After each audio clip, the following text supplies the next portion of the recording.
Hey guys, welcome to Bird Brothers episode 14. Two brothers in Ohio, lifelong Eagles fans, here to talk right before the opening game. This is 8:04 a.m. Sunday, September 11th. We're about to play the Detroit Lions in Detroit at 1 p.m. We're going to go over that matchup, what we think, how we think we match up. Where do the Lions maybe have a slight advantage? Where do the Eagles have an advantage? So let's get right into it, Ryan. Uh, I know you kind of made more of a detailed list. Let's run through the list real quick, and then we can talk about that. Yeah, so I basically did like an advantage scale where you go give a check mark to who you think has an advantage. For the most part, I think the Eagles in most categories beat them. Spots, I think, and I'm not saying they're going to outperform us, but I think they're better. I think DeAndre Swift overall is better than Miles Sanders. Um, that's just my opinion. People might think Sanders. I like Sanders when healthy, but he's never healthy. And Swift isn't really. He hasn't had as long of a stretch, but I just like what I see from Swift. So I think Swift is better there. And then at quarterback, I have us even with them. I was looking up stats for Goff. Of course, his best years were in LA with the Rams, but uh, last year he still not by much, but slightly outperformed Hurts. Well, no, I wouldn't say outperformed. If you just look at a passing aspect, he outperformed him. But when you throw in Hurts' running ability, he kind of maybe tipped the scale a little bit. But there were years where he threw for over 4,500 yards in LA and 32 touchdowns, 22 touchdowns. So some big years from him. So I have us even there. And then at tight end, I have us even Goddard and versus TJ Hawkinson. Some people might lean a little on Hawkinson, and I'm just kind of thinking from like fantasy perspective of where they have them ranked and things like that. They were pretty close. O line, their O line is very good, but I think ours is definitely better. And then we're kind of I was better at every other category. The ones you could argue maybe linebacker because we don't have a big sample size as Eagles, you could say. So Kaiser White hasn't really played. Hassan Reddick, you consider he is a linebacker, but we run usually a 4-3, so you consider him an edge. DB, they have a few good guys, but I think Gardner Johnson kind of puts us over the top on them. But yeah, I like them, man. I was just talking about Hard Knocks. I like the Lions. I think they're a likable organization. Now with Dan Campbell in there, and they have a Deuce Staley, but they're a very gritty and grinded out team. I think it's going to be a tougher game than some expect. I hope not. I hope we come out and we hit on all cylinders are firing, but we know how week one usually goes for a lot of teams. Seems like the Eagles usually come out a little rusty in the first half, so we'll see. But that's pretty much my opinion. I think we're even at quarterback, tight end. And I think the Lions have an advantage at running back with just DeAndre Swift and Jamal Williams there at the 2 for them. Yeah. Yeah, so that's the first thing I want to say is, like being an Eagles fan since 2000, if you learn from history, if you like pay attention, I mean, at least my perspective is like there aren't very many blowout games in the NFL. There are no easy games. No. So I never expect it to be easy. I don't care if we're playing the New York Giants, who we split with last year. You know, like I don't care if a team is just terrible. The Redskins, the Giants, they've had some really bad years in the past, and like I never overlook them because I know everybody's good. Everybody's got talent. And at this level, it's like the little things that make all the difference. So yeah, I think the Lions are probably trending in the right direction. And from what I see from Dan Campbell, I like their leadership. It's going to be a tough game because these are pros. Everybody's professional, and that's a top tier of players. So I expect it to be a hard game, like pretty much every game. It's really hard to predict blowouts in the NFL. Sometimes Right. when you do, um, it's. I remember a couple years ago we dropped a terrible game to forget who it was. It was horrible. I thought we were going to blow them out. So I expect a tough game. Um, Yeah, I was kind of curious about that, like Goff and Hurts, and that kind of crossed my mind. Like, well, if we took this Eagles roster, would we rather have Jared Goff or Jalen Hurts? And that kind of reminds me, kind of like, well, would you rather have Jimmy Garoppolo or Jalen Hurts? I think Jimmy Garoppolo and Jared Goff are kind of similar. Maybe Goff's a little bit better. Yeah, He's put up bigger numbers at least, but yeah, it's gonna be a good game, man. And more so than anything, man, I'm super excited just to see these guys take the field. It's like all these new players that you get to see. yeah, And I'm excited to see the Aiden Hutchinson, Jordan Mailata matchup. I oh like to yeah. see our offensive line, man. I want to see Landon Dickerson. But I don't think there's going to be very many D lines or O lines for that matter that match up with the Eagles in the trenches. No, not on our schedule. I don't think there's, and we're gonna have issues with certain guys. I think Hutchinson will put some pressure. Uh, he's I mean, again, we haven't seen a ton of him. It's just preseason, but um, seems to be pretty solid. We were watching Hard Knocks. You got to see some more glimpses of things. Him going against, they did a joint practice like scrimmage with the Colts, and he did pretty well. Got some pressure on guys, but I mean, there's going to be some guys that are going to, maybe some Kayvon Thibodeau when healthy. Micah Parsons obviously is going to give us issues. I'm assuming we'll game plan for him. But I don't think there's, as a whole, I don't think there's going to be a line that's going to come in and just, really push our offensive line and really, make us struggle to protect Jalen. So, yeah, I'm very confident in that and excited to see it too, man. Like, keep him clean and see Jalen stay in a clean pocket, not get fidgety, and trust that his O line's going to protect him. So, yeah, got the same opinion here. Yeah, one thing I did was I pulled up, who they drafted and who they signed in the offseason. So the Lions have signed DJ Chark. He's like 6'3", 6'4", wide receiver, 4.3 speed. They signed Mike Hughes. Yeah. Slightly undersized, not really undersized. I guess he's 5'11", maybe 6 foot. Mike Hughes, former first round draft pick from Minnesota. Perhaps he puts it together here in Detroit. Sometimes there's guys like this that have talent. Yeah. New organization, new coach, new vision. Maybe he puts it together there. Those are really the kind of the impact players. I guess linebacker Jared Davis. Yeah. He didn't really. He signed a 1-year deal. He doesn't. He probably won't. He might not even be playing. They did lose Trey Flowers, who was a big pass rush investment that they had made previously. And then in the draft, a lot of people like their draft. They took Aiden Hutchinson, obviously number 1 overall. We'll see him go up against Mailata today, 6'8", 360, 300. Some have said 80 pounds. They think he plays at 380. It's unbelievable. I don't know if he's that big, but I'm excited to see that. And then they snuck back up in the first round, took Jameson Williams, Yeah. the Ohio State transfer to Alabama, who's got some serious wheels. Kirby Joseph, a safety, tight end, linebacker, another linebacker. So, yeah, man, I think the biggest thing, dude, is week 1. Every team is excited. Every team's pumped up. Every team is very focused. I shouldn't say that, but every team believes they have a shot this year. So Yeah. last year doesn't matter. Nope. So I will, and the Eagles have this. There's always this like vague concern that they're going to start slow or that they're going to come out and look bad. Yeah. And then, like, turn it on later. So I wouldn't be shocked if the Eagles lost today. But I do expect them to win. I don't think they're going to lose, but I wouldn't be shocked either. Yeah. Just because the Lions are going to be pumped up. We are on the road, and Yep. if we are sluggish, this has been my concern for a long time.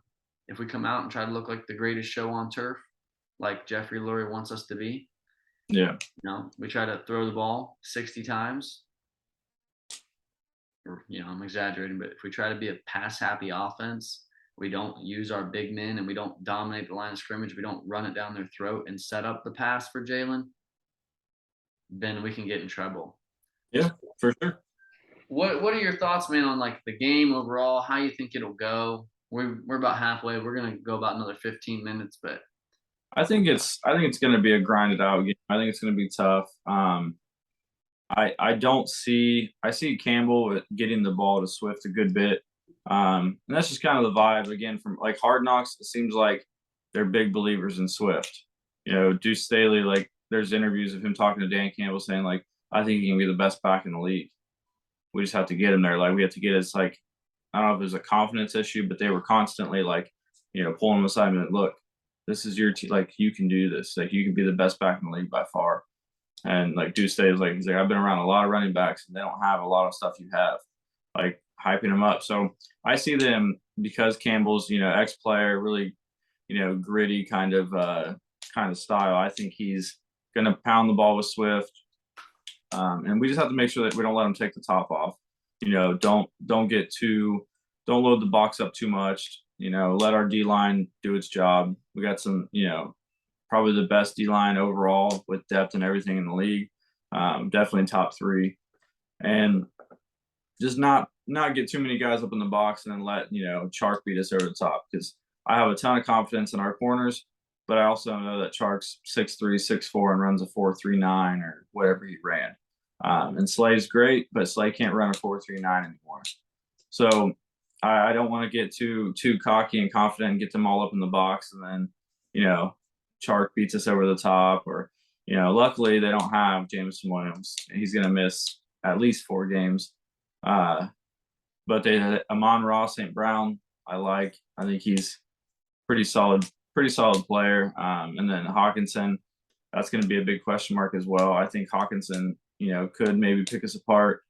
You didn't hear a lot about him in camp on Hard Knocks and stuff, so I don't know if he's battling injuries or if they just didn't really cover him much. But they got a solid team, man. A good offensive line, and they're young in a lot of positions, so we can't take it for granted and come out and like you said, think we're this high flying, high powered offense because we had a great offseason. We can't buy into the hype and be like, well, we got AJ Brown, so we're gonna throw it 60 times. We just stick to our game, run the ball, and it will open up. AJ Brown will get his share of targets, and same goes for everyone else. Goddard, Devontae Smith.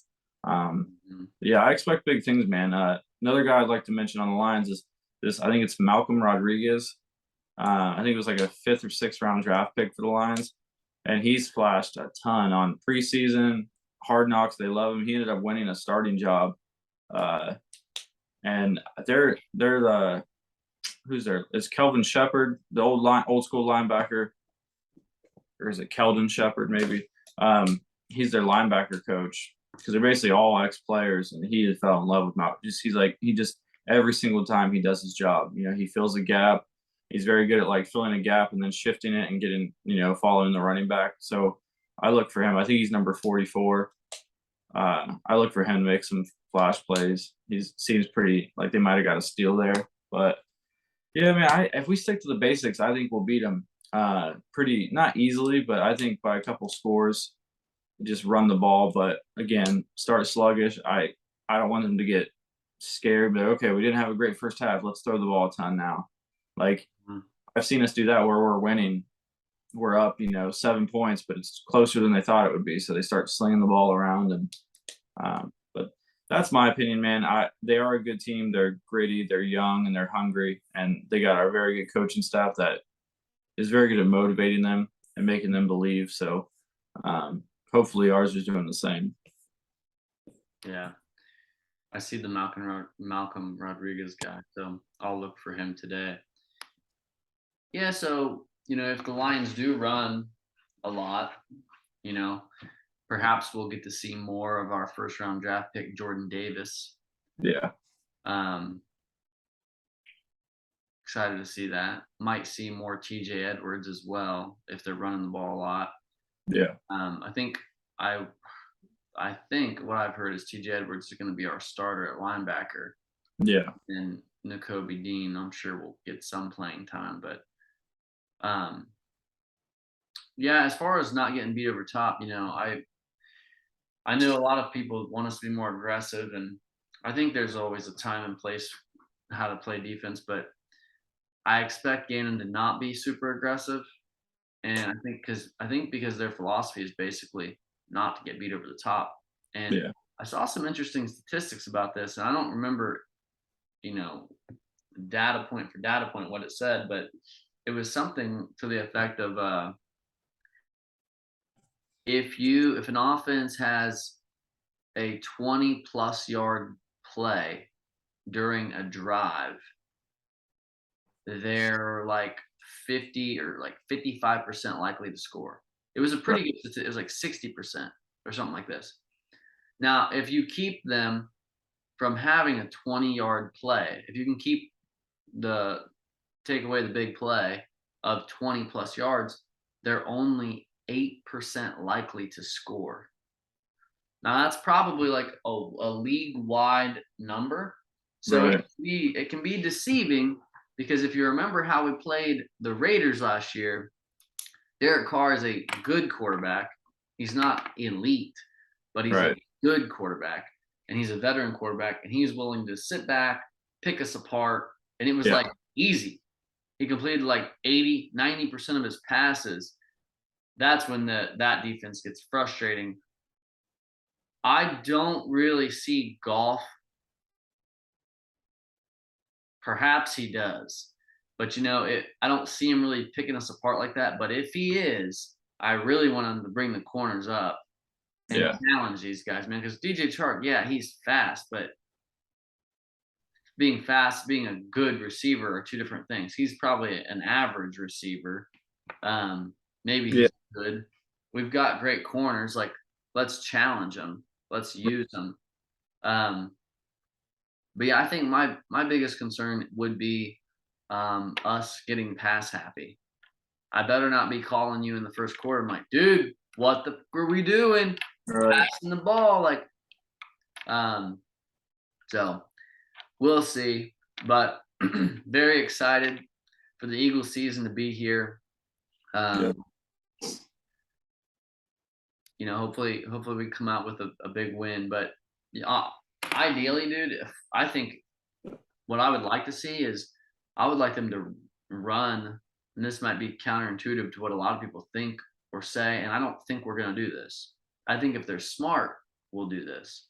I think they should run Jalen early, like do some read option, get him going, get the blood flowing, get him in the game, let him run 5 yards slide, run the hurry up, run the read option with Miles Sanders, do some quick screen game if it's working, get Right. AJ Brown on a slant, Devontae Smith on a slant, Goddard over the middle, and move the pocket, get Jalen going. Don't freaking go 4 wide, 3 wide with Dallas Goddard and try to block up the D line for 15, 20-yard pass plays and have Jalen Right. Hurts trying to, you know, You send know, down the field. yeah, I think we'll see a lot of the RPO. I think it's going to be the bread and butter of the offense, and I think it fits as long as we can't pick and choose when we're going to run it. Like, just I think the beginning is going to be heavy RPO, and then we might see a little bit more like under center type or deep shotgun 5-step drops. But I think it's going to be a lot of RPO this year, and I think it fits. As long as Jalen's making the right decisions. But at the same time, I don't teams like good teams will figure out the RPO, not to like because they say if you run it perfect, it's like impossible to stop. But no team runs it perfect. So there's teams that run it very well. The year we had the Super Bowl run, Nick Foles ran the RPO very well, made a lot of great decisions. Obviously, Hurts a lot more athletic, so he has the capability of beating you with his feet. But I do almost wish we would just stay with a traditional style offense, run the downhill. We know Miles Sanders isn't that type of guy. Just hit the line full speed. But I do think we'll see a lot of RPO, and I think it'll help him get into a rhythm. Kind of similar to how they, if you're in a slump in basketball, they tell you to make a layup. If you're a great shooter, just go make a layup. Like we'll drop a play to get you a layup. see the ball go through the hoop and get you kind of going and get the confidence built. I do think they'll do that. I think Sirianni's a smart coach. I think he knows. And I think Shane Steichen's a very, very smart coach. So I think they know, like, this guy's not a seasoned vet. He hasn't had like that monster year that's gonna like give him this big confidence boost. I do think Hurts is confident in himself, but I do think his personality and stuff, he knows that he needs to say the right things and have, that level of confidence. So, maybe behind scenes, in his head, he's like, all right, I gotta have a good year though. Like, I know I'm good, I know I'm talented, but that's what they need to do. They need to just get him in a rhythm, get the RPO going, and run the football. And whether he's passing it or not, if you drive down the first drive of the game, if you drive, 75, 80 yards and you punch one in the end zone, run it, even if you ran the ball majority of the way, it's still a confidence booster for your quarterback. It's a team game. It's not so I think that's what they need to do. RPO and give the ball to Miles Sanders, and let's see what Miles Sanders actually can do.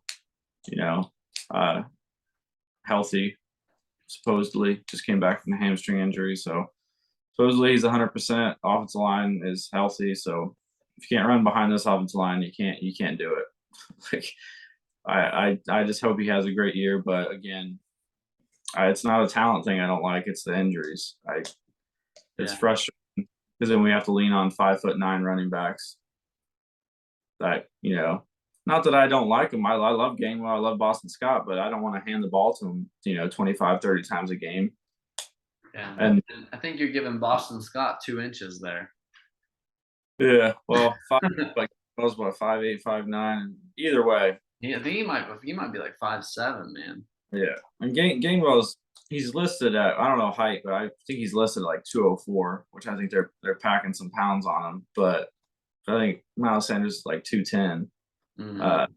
So no, there's some guys out there that I think would fit. I want a downhill back that just runs, hits the line full speed, and gains 3 to 4 yards a carry. The dancing's cool and all if you make positive carries, but we've seen time and time again where he dances and it's a 10-second play and he gets a yard. It's like, okay, well, so yeah, I'm excited, man. Really excited. I hope we see a ton of Jordan Davis, and I don't know how much we're going to see of Chauncey Gardner-Johnson. See how fast he learned the defense, but yeah, I think he's starting.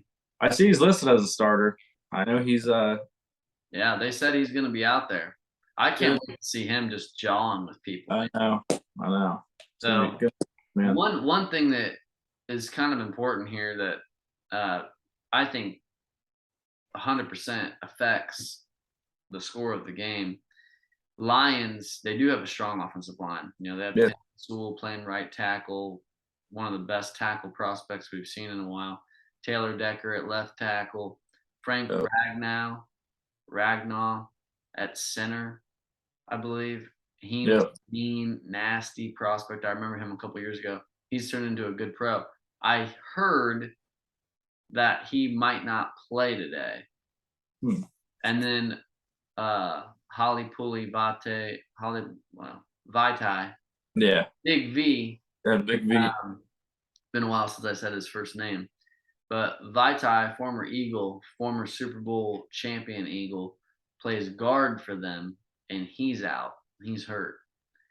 So I don't know who they got at the backup position, but if they're anything like most NFL teams, they got no depth on the O-line. And so they have this strong offensive line, but now they're missing what could be 2 starters. Vitae's out. Ragnow, I don't think is going to play. And you got to contend with one of the best defensive lines in football. Yeah. Imagine, dude, last note here. Imagine, like you said, I think we have the best defensive line in football, more from a well-rounded, solid depth perspective. Yeah. We don't have that Micah Parsons. We don't have that Chase Young that just dominates, rips it up. Hopefully somebody can develop into that. Reddick, Josh Sweat are probably the closest edge guys we have that have a shot to do that right now. But imagine if we added a guy like that. I mean, I mean, this it's definitely a possibility too. Like we know they love drafting defensive linemen, so depending on how this year goes, man, there's a lot of guys you can get, a lot of edge rushers that you can get, mid to late first round.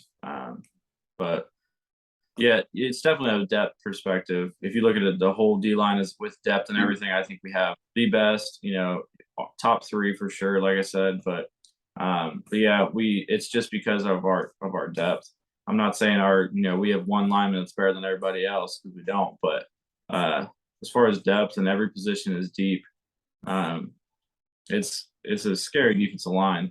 And I think there's no reason why Sweat shouldn't have a monster year. Reddick coming off the edge with how good the interior of our line is. So yeah. yeah.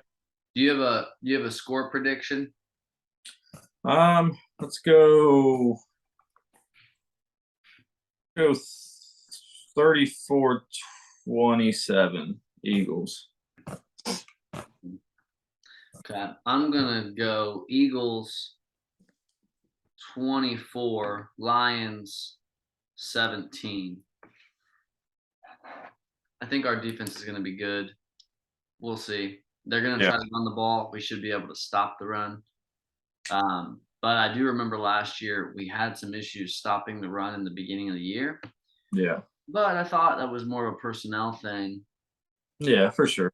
Now we've got Jordan Davis, who should be fixing that problem. He should be Yeah. able to take on double teams and the way that their defensive line works schematically. I don't understand it at great depths, but like I understand that our defensive line was great. The same guys were great against the run for Jim Schwartz.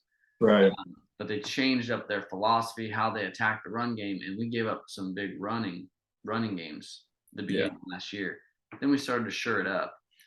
So hopefully Davis can really solidify that. Hopefully we see a lot of him, and I'd love to see him get a sack today. That would Yeah. be very encouraging. Yeah. Any final points, final thoughts, man? No, man, just I hope we don't underestimate them. That's the big thing I think for the Lions. Don't underestimate and don't come in because they were the worst team record wise in the league last year because they had a lot of close games against very good teams, teams that would beat us. They were down to the wire with where they dropped a snap. I think they missed a field goal last year to lose by 1 point. Like just little things, little mistakes. So don't underestimate them because they're a gritty team and they're tough and they believe in Dan Campbell. Yeah, that would be mine too. I don't think we will. I think Jason Kelsey, Jalen Hurts, Fletcher Cox, Lane Johnson. We've got a Yeah. lot of top end, Brandon Graham, high level top end leaders Yeah. that know you can't take anybody lightly. So, all right, guys. Well, I appreciate you tuning in. We appreciate you tuning into the Bird Brothers. If you like this type of content, please like and subscribe. Go to our channel, hit the bell icon so you can be notified. We drop an episode every week talking Eagles football. All right, guys. We better be getting a victory, and we'll see you next week.